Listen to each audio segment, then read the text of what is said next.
시작하겠습니다. 네, 반갑습니다. 네, 엄태용입니다. 지금 뭐 시간이 한 30분 정도 있는 것 같은데요. 중간에 질문 주실 분들 언제든 질문 주시고요. 방금 제주님께서 아주 간제주님이시잖아요. 간에 대해서 깊은 이해를 가지시고 이제 워낙 말씀하실 게 많으시니까 시간이 부족하셨던 것 같은데 저는 뭐 이해가 깊지도 않고 뭐 저도 새로운 논문이고 제 분야도 아니고 그래서 아마 시간이 펑펑 남을 겁니다. 그러니까 활발하게 끊어주시고 토론 참여해 주시면 됩니다. 그리고 저도 뭐 100% 이해를 못했기 때문에 뭐 같이 얘기하면서 한번 알아보도록 하죠. 이 논문에 대해서. 오늘 말씀드릴 논문은 이제 Deformable Convolutional Network예요. 그래서 이걸 이제 분야로 따지자면은 어떤 분야냐면은 이제 그 각각의 인풋 데이터에 대해서 이제 여러 가지 트랜스폼들이 존재를 할 수가 있잖아요. 그 예를 들면은 무슨 뭐 사진 하나 넣는다면은 사진이 뭐 로테이션 된 사진도 여전히 레이블이 그대로고 뭐 애드 노이즈를 해도 그대로고 이렇게 데이터 오그멘테이션 할 때 이렇게 어떤 스페이셜한 트랜스폼들을 적용을 하는데 이제 그런 것들을 사람이 정해주는 게 아니라 오토메이션 할 수 있을까? 그런 질문에 대한 한 가지 답입니다. 그래서 한 달 전쯤에 그 마이크로소프트 리서치 아시아에서 나온 논문입니다. 일단 제가 이번 슬라이드에서 제가 제 최초로 도전을 해봤는데 최대한 재미없는 슬라이드를 만들어 보자라고 해서 도전을 해봤습니다. 그래서 앞으로 옆에 이렇게 논문 그대로를 보시게 될 겁니다. 옆에. 제목은 Deformable Convolutional Network고요. 간단합니다. 우리가 가지고 있는 한계가 무엇이냐라고 하면은 우리가 늘 그 고정되어 있는 컨볼루션 필터를 쓰잖아요. 예를 들어서 3x3 뭐 이런 거. 3x3 아니죠. 3x3이죠. 3x3, 5x5 이런 거. 픽스드를 쓰잖아요.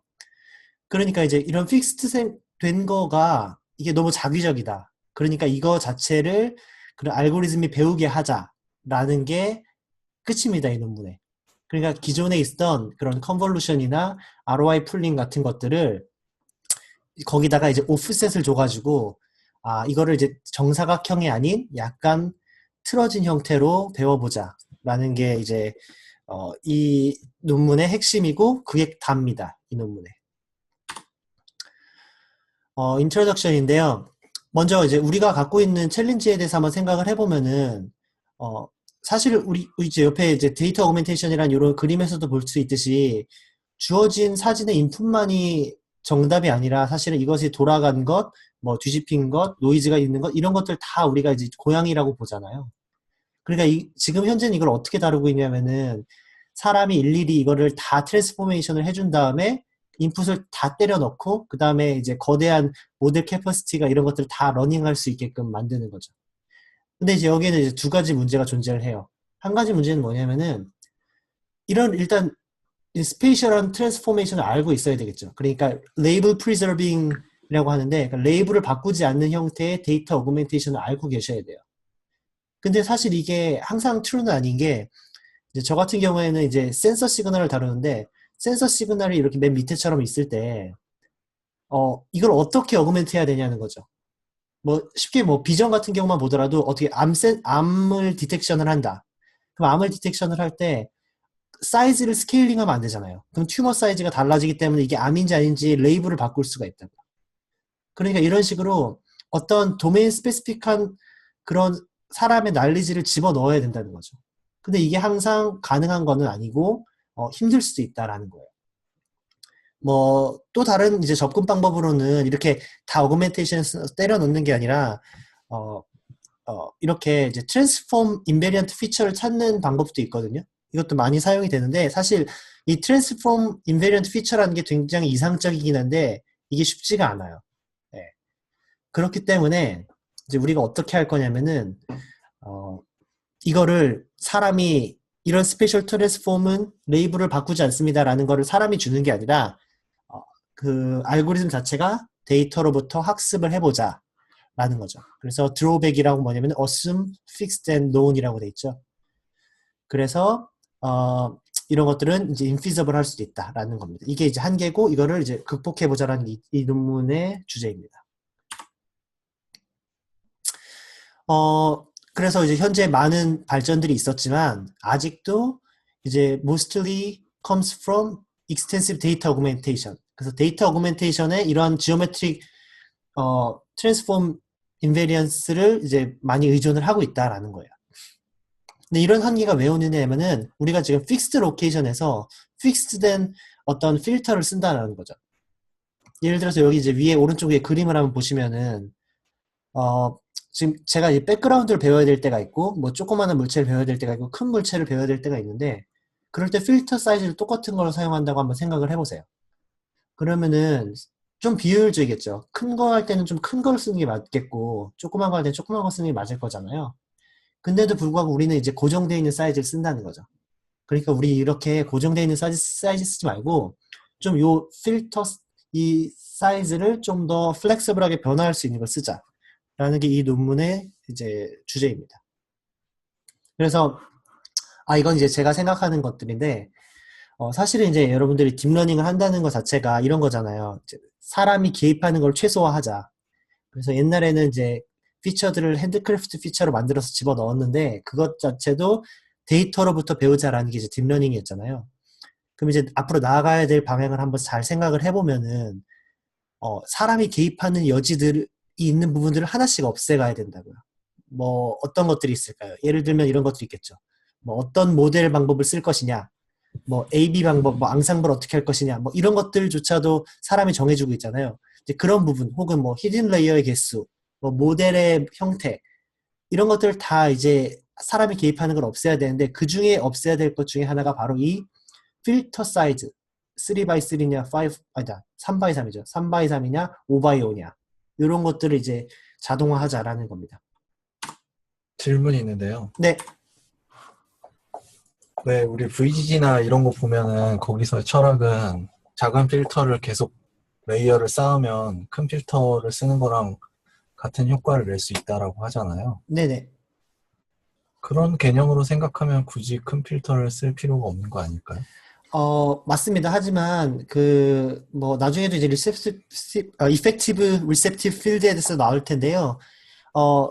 이제 그로잉하는 게 이제 리니어하게 컨스턴트하게 그로잉을 하잖아요. 그 effective 사이즈가. 네, 네. 그러니까 이제 그거마저도 이제 조그만 거는 이제 조그만 거랑 큰 거랑은 좀 그로잉하는 그 속도도 달라야 되겠죠. 네. 이제 그런 것들을 이제 가지고 있는 거예요. 어차피 이제 깊게 쌓으면은 다 커버는 하긴 할 텐데 그런 것조차도 이제 물체 크기 같은 거 고려를 해야 된다라는 겁니다. 네, 네. 넘어가겠습니다. 그래서 이제 인트로덕션, 사실 여기 이 논문의 즐거운 점은 앞부분만 읽으시면 됩니다. 그래서 아마도 다들 앞부분 읽으시다 포기하셨을 것 같은데 앞부분이 다니까요. 그래서 인트로덕션 아직도 계속 하고 있는데 이분들이 하신 게 뭐냐면은 딱 두 가지입니다. 컨볼루션을 디포머블 컨볼루션으로 바꿨다. 그리고 ROI 풀링을 디포머블 ROI 풀링으로 바꿨다. 라는 겁니다. ROI 풀링 모르시는 분들 있으실 것 같아서 이제 말씀을 드리면은 이제 오브젝트 디텍션에서 사용이 되는 건데요. 오브젝트 디텍션은 보통 이렇게 하잖아요.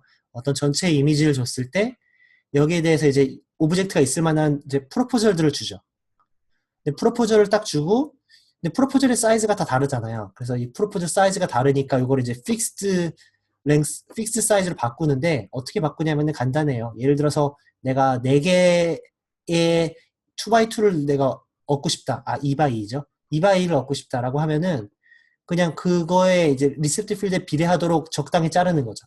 그래서 뭐 맥스 풀을 하든 에버리지 풀을 하든 하는 거예요. 이게 ROI 풀링인데 그러니까 이제 다양한 사이즈에서 이렇게 다양한 사이즈에서 픽스 사이즈를 얻는 건데 뭐 요것조차도 지금 보면은 요 4개에서 딱 등분한 좌상, 우상, 좌하, 우하 이렇게 딱 고정되어 있는 위치에서 샘플을 하잖아요.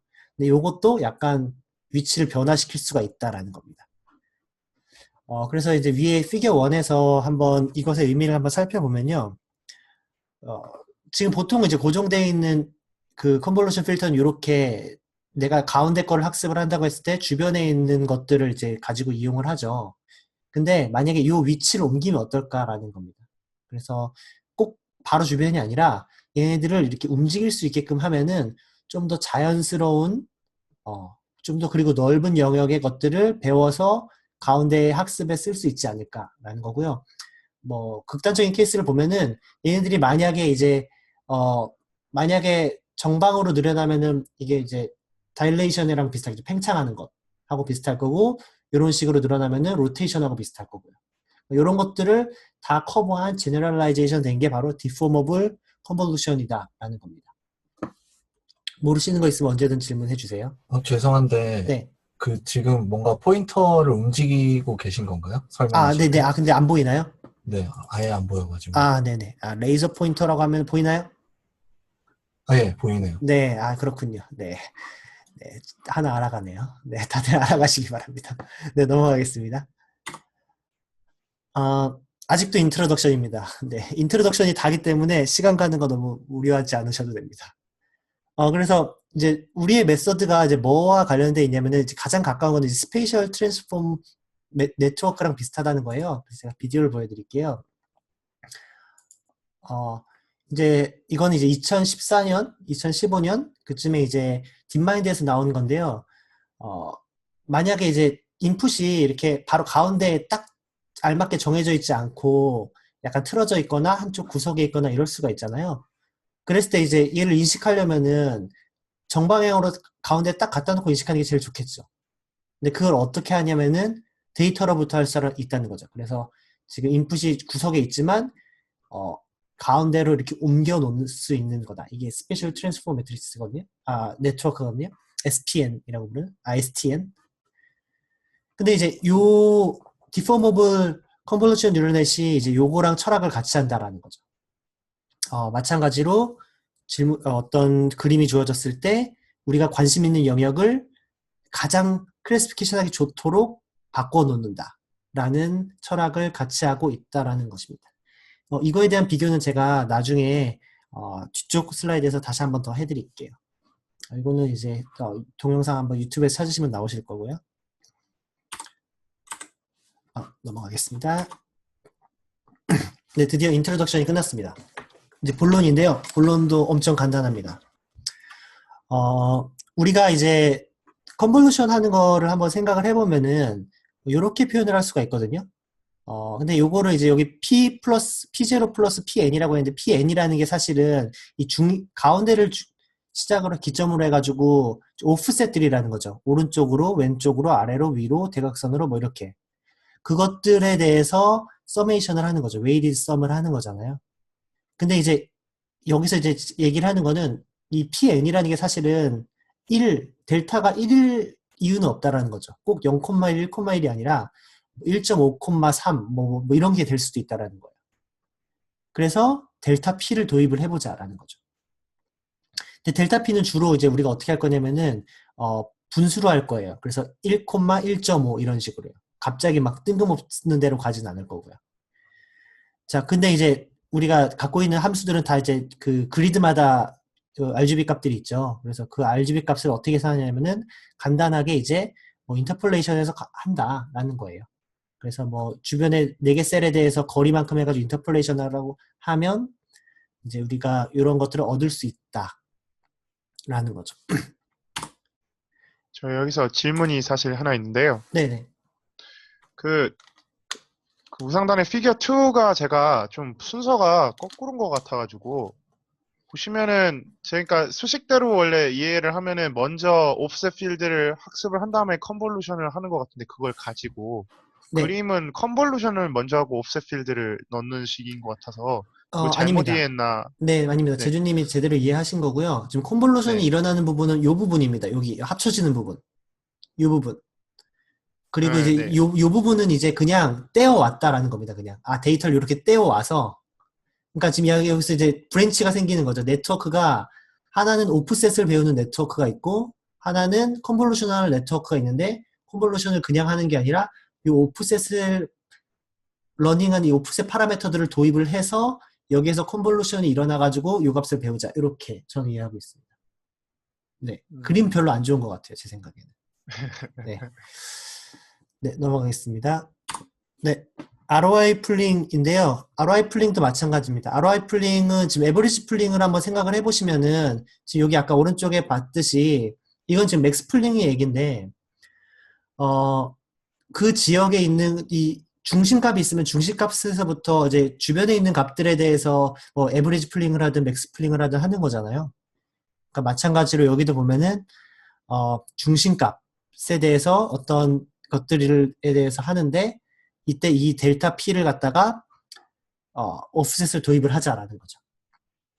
이게 전부입니다. 근데 여기서 약간 다른 점은 뭐냐면은 이제 얘네들을 어떻게 학습을 할 것이냐에서 그 앞에 거 같은 경우는 이제 컨볼루셔널 뉴럴 네트워크를 이용해서 학습을 할 거고요.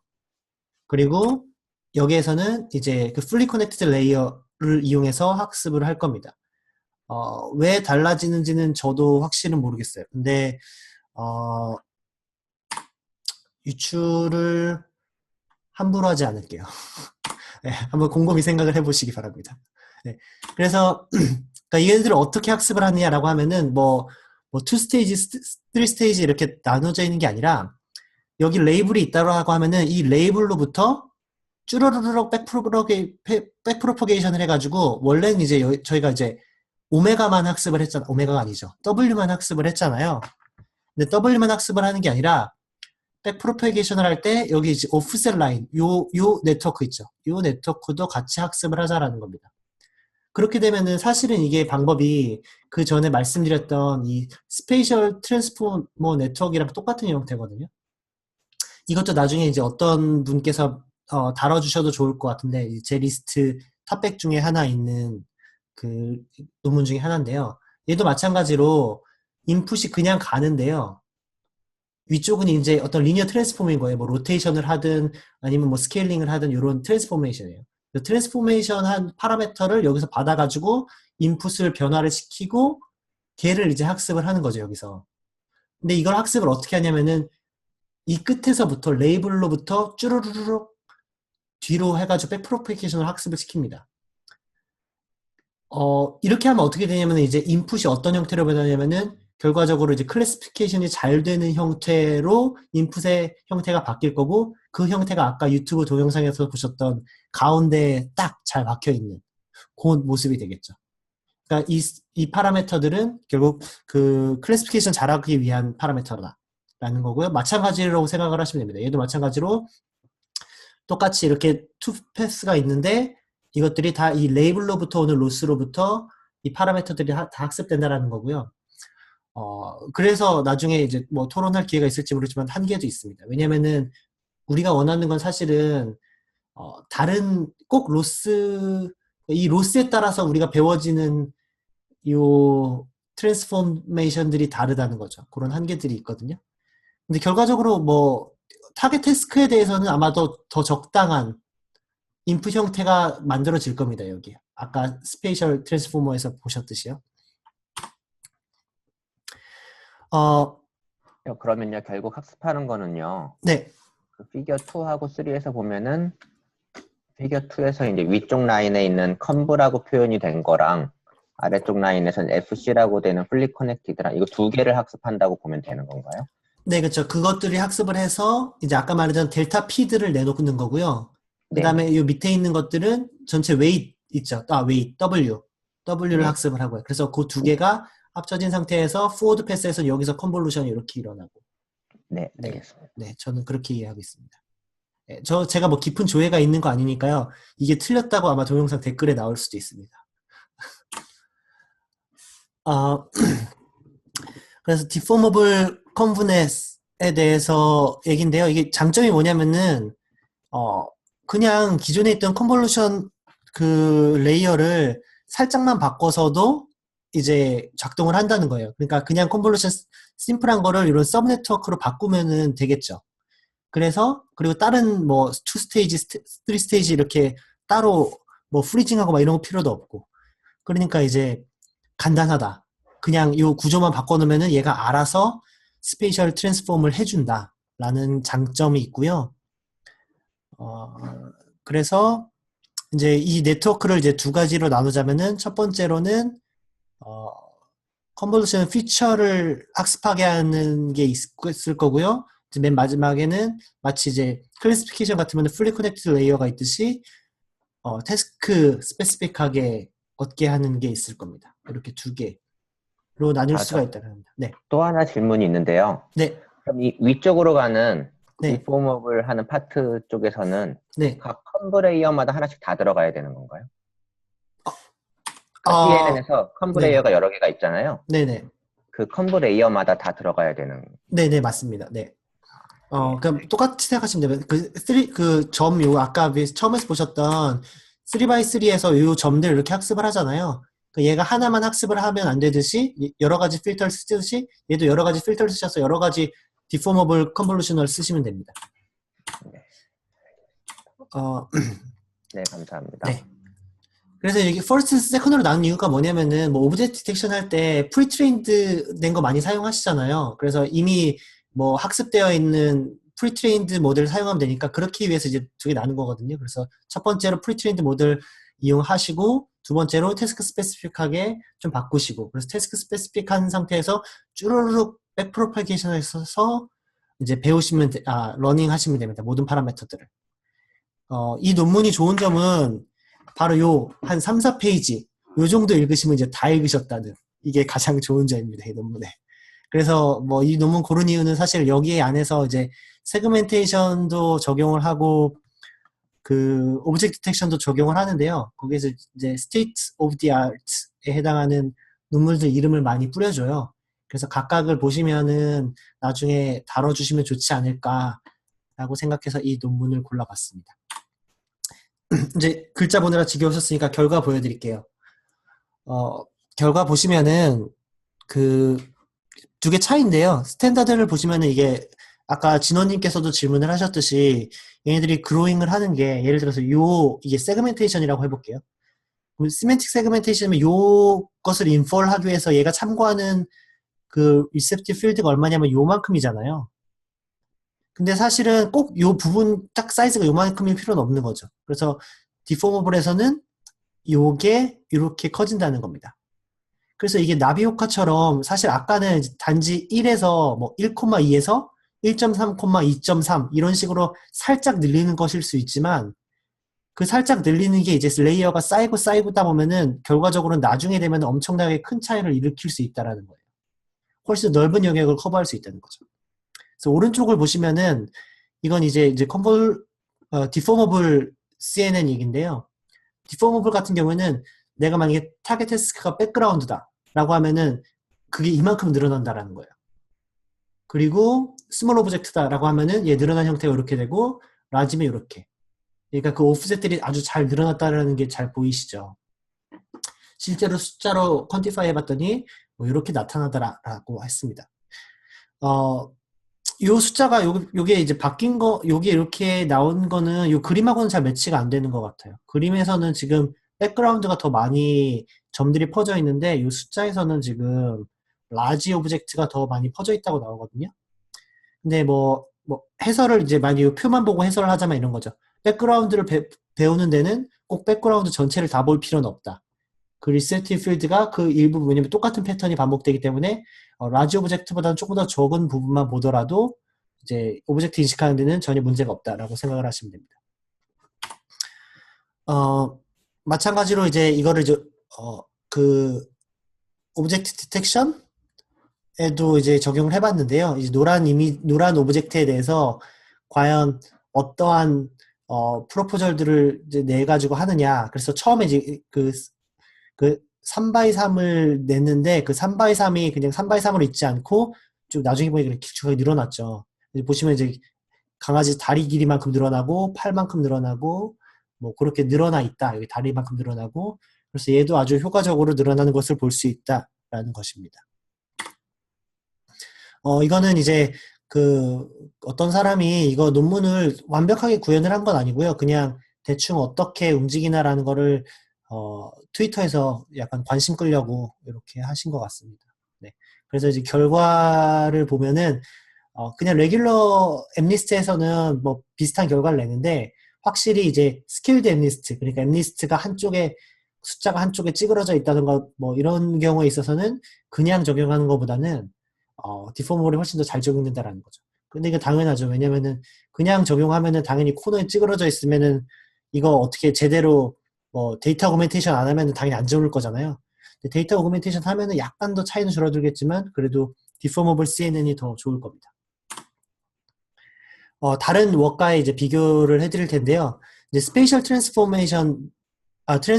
네트워크랑 비교를 할게요. 그러니까 아까도 많이 설명을 드렸는데, 얘 같은 경우에는 리니어 트랜스폼을 배웁니다. 그래서 기존에 있던 거를 이렇게 이제 로테이션, 2x2 로테이션하고 2x1 이제 트랜슬레이션 두 개를 배우는 거죠. 이 과정에서. 그러니까 당연히 이제 리니어 트랜스폼으로 한정된다라는 한계가 있겠죠. 또 한 가지는 뭐냐면은 얘가 이제 배워가지고 만약에 이렇게 제가 바운딩 박스를 이렇게 잡았어요. 그럼 얘가 해야 될 일은 뭐냐면은 얘를 이제 다시 정면에다가 딱 갖다 박아야 되거든요. 그러려면 이제 얘를 이제 인터폴레이션을 해가지고 정면 사진으로 바꿔야 되는 거죠. 근데 이 과정이 뭐 간단한 계산이긴 하지만 각 픽셀에 대해서 하다 보니까 굉장히 익스펜시브하다는 거예요. 근데 이제 이 디포머블 컨볼루션 룰렛의 이제 그 약간 발상의 전환이 뭐냐면은 이제까지는 다들 뭐에 대해서 신경을 썼냐면은 그 필터 웨이트를 어떻게 주느냐에 대해서 신경을 썼는데 얘 자체는 그 필터의 어떤 샘플을 이용하느냐. 그러니까 WX에서 사람들이 W에만 신경을 썼는데 이 사람은 이제 X에 신경을 쓴 거죠. 그게 이제 약간의 발상의 전환이었다라고 생각을 하시면 됩니다. 그래서 여기 보시면은 it does not adapt a parametric transformation, does not warp the feature map, sample the feature map in a local and dense manner라고 돼 있죠. 네, 제가 지금 현재 캐나다에서 유학 중입니다. 네, 영어가 이렇습니다. 넘어가겠습니다. 뭐 다른 웍들이랑도 이제 비교를 많이 했는데요. 아까 그 receptive field에 대해서 말씀하셨잖아요. 근데 최근에 나온 이 41번 논문을 보면은 이제 뭐라고 나와 있냐면은 원래 이제 이론상으로는 얘가 3x3이면은 그 다음에 9x9로 커지고 그 다음에 27x27 이렇게 커져야 되잖아요. 근데 그게 그렇게 리니어하게 커지지 않고 사실은 그 루트에 비례해서 커진다는 거죠. 근데 이게 왜 그럴까를 잘 생각을 해보면은 이제 3x3이라고 하면은 사실 3x3이 가운데 있는 게 이게 스트라이드 사이즈를 꼭 3x3으로 하지 않잖아요. 그러니까 이제 얘가 가운데 있는 게 아무래도 겹쳐서 반영이 되는 게 많이 있겠죠. 근데 그러다 보면 당연히 가운데 있는 게 마치 가우시안처럼 가장 중요하게 이용이 될 거예요. 그러니까 이제 그 리셉티브 필드가 커지는 사이즈도 얘가 동등하게 9개가 중요하지 않기 때문에 당연히 이게 좀 그로잉 사이즈가 좀 적다는 거죠. 그 느리다는 거죠. 반면에 이제 디포머블 CNN은 굉장히 확 커지죠. 그래서 이런 차이점이 있다라는 걸 밝히고 있고요. 그 다음에 이제 에트러스 컨볼루션이랑 뭐가 다르면 이제 여기 이제 에트러스 컨볼루션 같은 경우에는 그냥 이렇게 하는 게 아니라 약간 팽창해가지고도 컨볼루션을 하는데 얘 같은 경우에는 뭐 차이 아시겠죠? 얘는 정방이잖아요. 근데 이제 디포머블에서는 얘네들이 이제 약간 틀어져서도 할 수 있다. 그래서 약간 제너럴라이제이션 된 그런 에트러스 컨볼루션이다라고 생각을 하시면 되겠죠. 다이나믹 필터 네트워크랑도 비슷한 면이 있는데요. 얘는 이제 다이나믹 필터 네트워크 같은 경우에는 그 상황에 맞게끔 다이나믹 필터들을 막 여러 개 생성을 해놔요. 인풋이 어떤 형태에 따라서 필터를 그냥 고정된 걸 적용한 게 아니라 미리 준비해놓은 뱅크에서 어떤 하나를 선택을 하거든요. 근데 얘도 마찬가지로 어떤 필터에만 신경을 썼는데 우리는 이제 필터에다 신경을 쓰는 게 아니라 X를 바꾸겠다는 거죠. 그게 이제 필로소피가 다르다는 거예요. 그래서 샘플링 로케이션을 배운다는 게 가장 중요한 거다. 그래서 나머지는 제가 설명 안 드릴 텐데 다 비슷비슷해요. 그러니까 뭐 다 똑같은 얘기예요. 그래서 이제 결과인데요. 사실 결과는 별로 볼 게 없고요. 그냥 디포머블 했더니 가장 잘 된다라는 겁니다. 그래서 보시면은 오브젝트 레코그니션에서도 그리고 세그멘테이션, 여기 왼쪽이 세그멘테이션이고요. 오른쪽이 아니다. 요게 세그멘테이션인가요?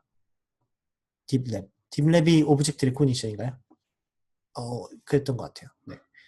아무튼 해보니까 이제 3번의 디포머블 컨볼루션 레이어를 라스트에 적용을 했을 때, 그러니까 쭉 이제 한 14개 정도가 있으면은 라스트 3개에 적용을 했을 때가 잘 되고, 뭐 다른 것에 대해서는 라스트 6개에 적용을 했을 때 잘 적용이 된다라는 겁니다.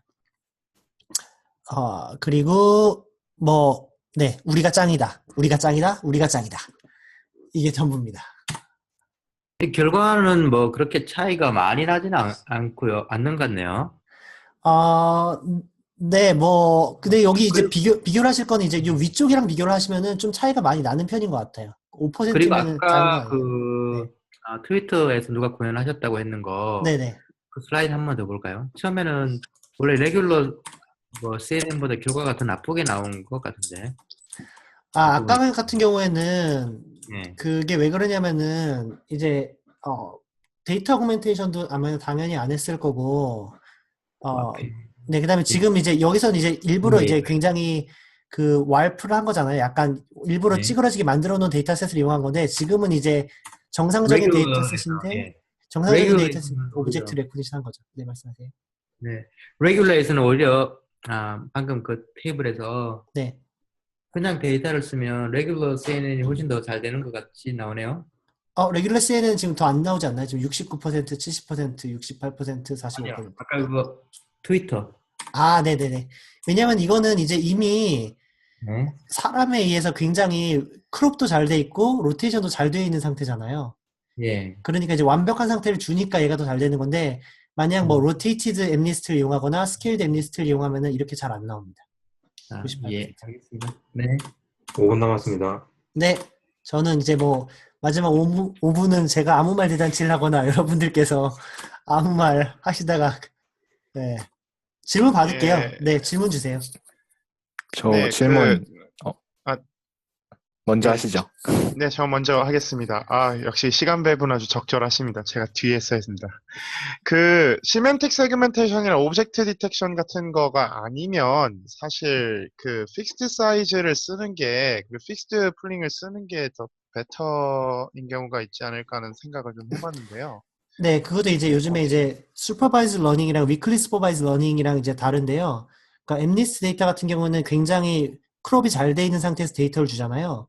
근데 이제 만약에 백그라운드까지 다 포함을 해가지고 오브젝트가 백그라운드에 있는 그 어느 한 곳에 있다.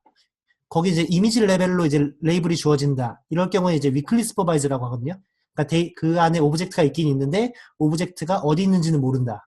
이게 아마도 이제 좀 더 자연스러운 상황일 텐데 이런 경우에 있어서는 이런 걸 이용을 해야 될 거예요. 네, 다음 질문. 네, 그 이펙티브 필드에 대해서 그 질문을 드렸었는데 네, 그게 그래서 가운데에 있는 게 더 영향력이 크다는까지는 알겠는데 네. 그거는 이제 디포메이블 컨볼루션을 해도 그게 완전히 해결이 되는 게 아니지 않나요? 그쵸. 그럴 건데 이제 그래도 아마도 이제 여기가 약간 가랭이가 더 잘 찢어지잖아요. 그러니까 더 잘 되는 것 같습니다. 네, 알겠습니다. 다른 질문 있으신가요? 네, 제가 질문이 있는데 네, 이게 연산량이 굉장히 많을 것 같은데요. 네. 그런 거에 대한 혹시 뭐 내용은 없나요? 연산량이 그래도 이 STN보다는 많지는 않습니다. 그러니까 STN 같은 경우는 많은 게 왜냐면은 지금 예를 들어서 저희가 이 바운딩 박스를 찾았다고 해도 이 바운딩 박스를 다시 저희가 원하는 픽스 사이즈로 돌려놓기 위해서 각 픽셀마다 이제 다 옮겨야 되잖아요. 그리고 그 옮기는 과정도 다 디퍼런셔블 해야지 백프로페이케이션이 될 거고요.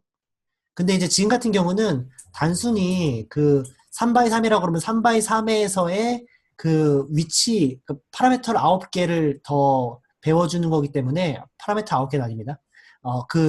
요 서브 네트워크, 요거 하나 더 배워주는 거기 때문에, 뭐 마치 뭐 레슨넷 하듯이 뭐 그렇게까지 뭐 버든이 있다고는 생각하지 않습니다.